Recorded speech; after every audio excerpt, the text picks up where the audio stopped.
This day in sports history. It's November 23rd, and on this day in 1984, it was the Miracle in Miami. Doug Flutie never let his height limit his ambitions. At 5 feet 10 inches, he was never going to be the biggest quarterback, but he just had the ability to make plays. He was the first collegiate quarterback to throw for 10,000 yards. On this day, the Boston College Eagles were in Miami facing the defending national champion Hurricanes. At this point, though, the Hurricanes had lost 3 games, and they were out of the hunt for a repeat, with sophomore quarterback Bernie Kosar at the helm. This was the Saturday after Thanksgiving, and with CBS broadcasting this game coast to coast, a large audience tuned in to watch the number 10 Eagles and number 12 Hurricanes. The game was tied at 31 after 3 quarters, and then the lead seesawed back and forth in the 4th quarter. Miami figured they'd won the game after Kosar led the Canes down the field, and Melvin Bratton scored on a 1-yard plunge with 28 seconds left to give Miami the 45-41 lead. Boston College was able to run 3 plays, gain 32 yards, and move the ball just inside Miami territory with 6 seconds left to set up the final dramatic play. Here's Brent Musburger with a call for CBS that day. 3 wide receivers out to the right.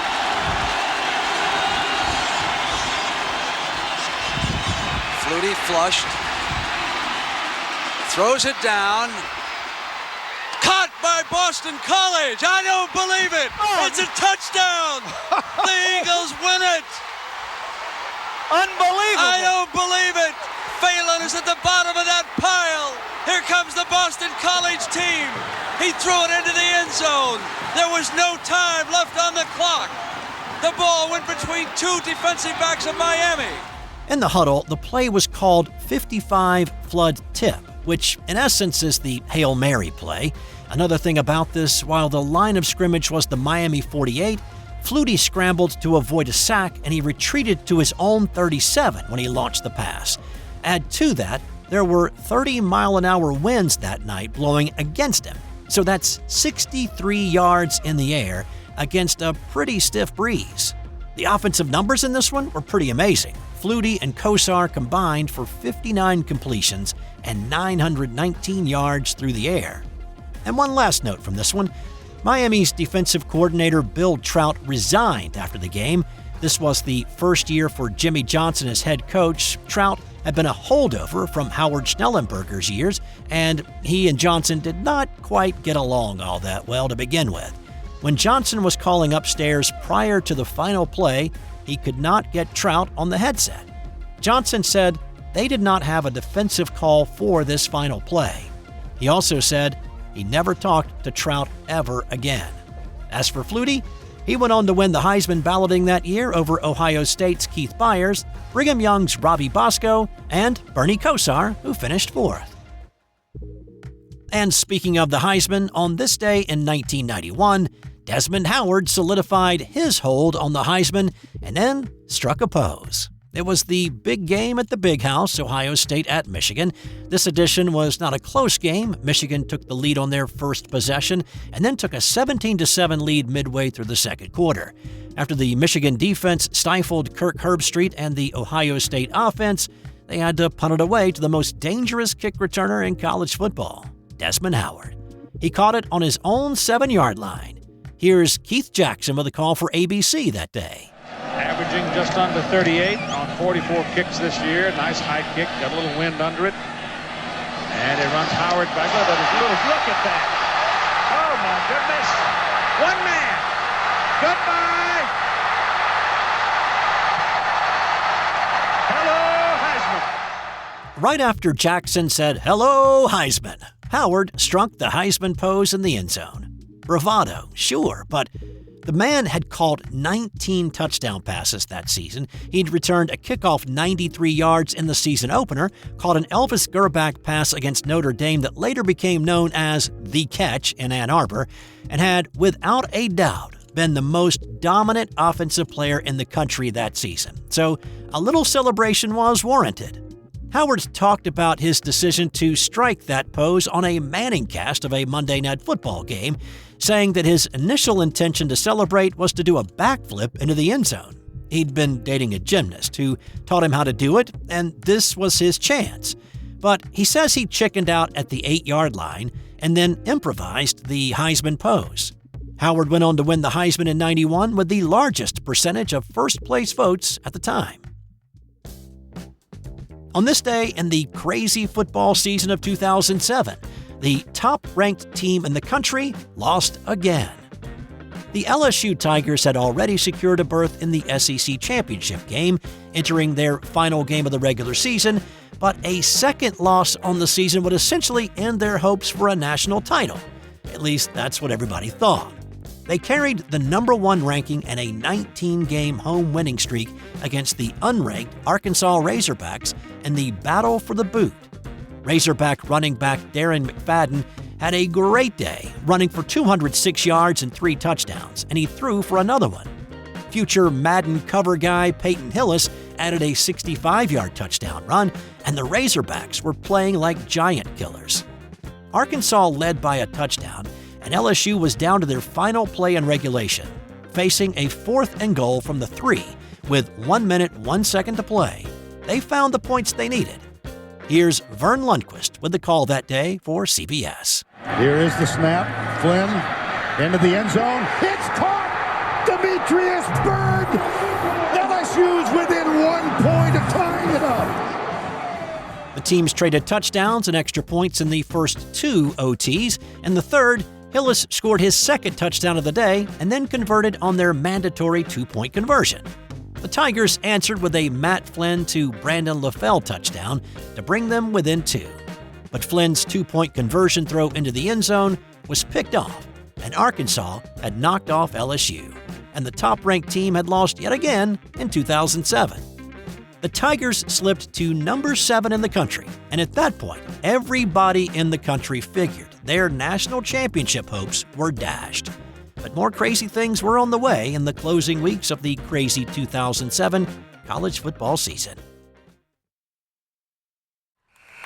And that's the end of the first half. As the teams head to the locker room, the Spartans lead the Bulldogs by a score. You guys stink. Geez, Coach, we're only down a couple of points. No, I mean you guys really smell. You need to hit the showers. And here, I got every one of you new bars of soap from the Sterling Soap Company. Each bar is artisan crafted using natural ingredients and essential oils. They also have shave soaps, colognes, beard balm, and a whole lot more. Now get in there. But Coach, we have another half to play. I don't care. I can't stand to be around you. A few minutes later.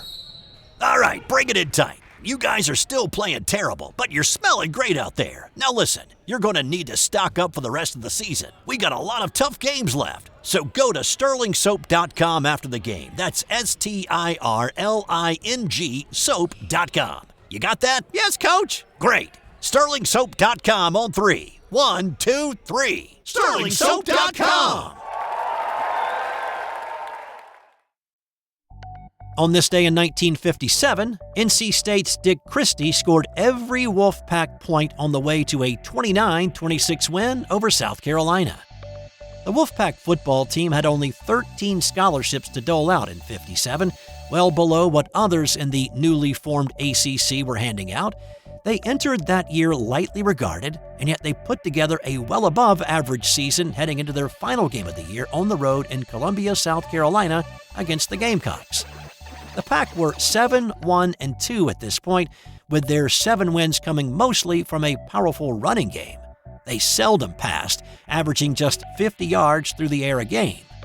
After falling behind 19-6 in this one, the Wolfpack turned to their senior halfback, Dick Christie, to put them back in the ballgame.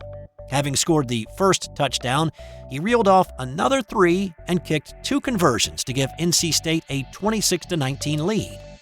Christie was not the normal kicker, but after the regular guy had shanked 2 extra points, Christie took that duty on as well.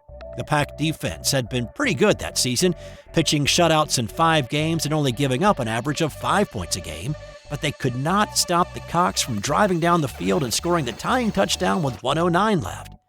That did not leave much time for the run-centric offense to move down the field.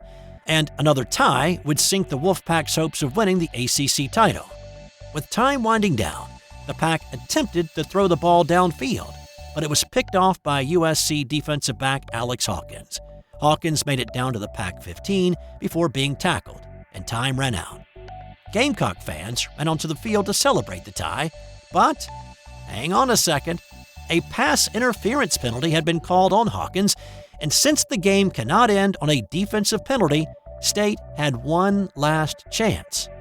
The ball was placed on the Gamecock 28-yard line. It would be a 45-yard field goal to win the game. Christie looked at Coach Earl Edwards and said, "Coach, I can make it." Out of options, Edwards sent Christie out to give it a shot. Forget ever having made one from this distance. He'd never attempted one from this distance before.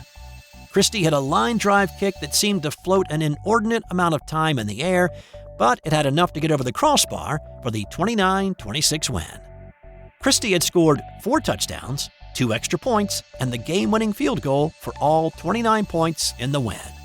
That win did give NC State the ACC crown, but they were not allowed to go to the Orange Bowl that year, and it wasn't for anything that the football team did. Instead, NC State basketball coach Everett Case had been caught in violation of NCAA rules, and the NCAA handed down postseason bans to the entire athletic department, not just basketball. Instead, it was Duke, the runner-up that year in the ACC, that got the bowl bid and played in the Orange Bowl. On this day in 2003, it was another team that made an unlikely comeback to win it by a field goal. The Baltimore Ravens were down to their third-string quarterback at this point, Anthony Wright. Kyle Bowler had been up and down in the first 9 games of the season, and then he went down with a knee injury. Backup Chris Redmond threw 2 picks in the same game that Bowler was injured in, and so Brian Billick decided to go with the veteran Wright. Despite coughing up the football on a failed handoff that led to a Miami Dolphins win the week before, Wright got the call to start against the Seattle Seahawks in this Week 12 matchup. On 3 separate occasions in this one, the Ravens trailed by 17 points. When Seahawks quarterback Matt Hasselbeck threw his 5th touchdown pass of the day with 14:16 left in the game, it was 41-24 Seattle. The score stayed that way until Ed Reed blocked a Seahawk punt with 6:45 left, picked it up, and ran it in for the touchdown to cut the lead to 10. The Ravens' defense caused a fumble with 4:16 to play to snuff out another Seattle drive. On the next offensive possession, the Ravens faced a 4th and 28. Wright's pass was tipped, and it wound up in the hands of Frank Sanders, and the Birds had new life on the drive. With 1:12 left, Wright found Marcus Robinson for his 4th touchdown catch of the day, and after the PAT, the Ravens were within 3. Now, after Seattle recovered the ensuing onside kick, they only needed 1 first down to hang on for the victory. Matt Hasselbeck's sneak attempt on 4th and an inch came up an inch short, and it gave the ball back to Baltimore with 33 seconds left. A defensive pass interference call at the Hawks' 23-yard line set up Matt Stover's 40-yard game-tying field goal, and the game was headed to overtime at 41 apiece. Seattle could not do anything with the football in its first possession, which proved fatal. By this point, a sputtering Ravens offense in the first half had found its rhythm, and after Wright converted a 3rd and 15 to Marcus Robinson, it was Matt Stover time once again, this time from 42. Stover's aim was true, and the Ravens had erased a 17-point lead with under 7 to play in regulation to win it in overtime. At the time, it was the largest deficit the Ravens had overcome in their history, and to top off the magical day, Anthony Wright's wife gave birth to their 2nd child just a few hours after the game. And time now for today's Got Nothing to Do with Sports Did You Know? It's National Adoption Day. And did you know that Wendy's founder Dave Thomas was adopted and became a huge adoption advocate while he was alive? And while he wasn't the first CEO to do it, Thomas liked doing his own company's commercials, appearing in more than 800 of them. That's going to do it for today. Come on back tomorrow for more great sports memories on this day in sports history.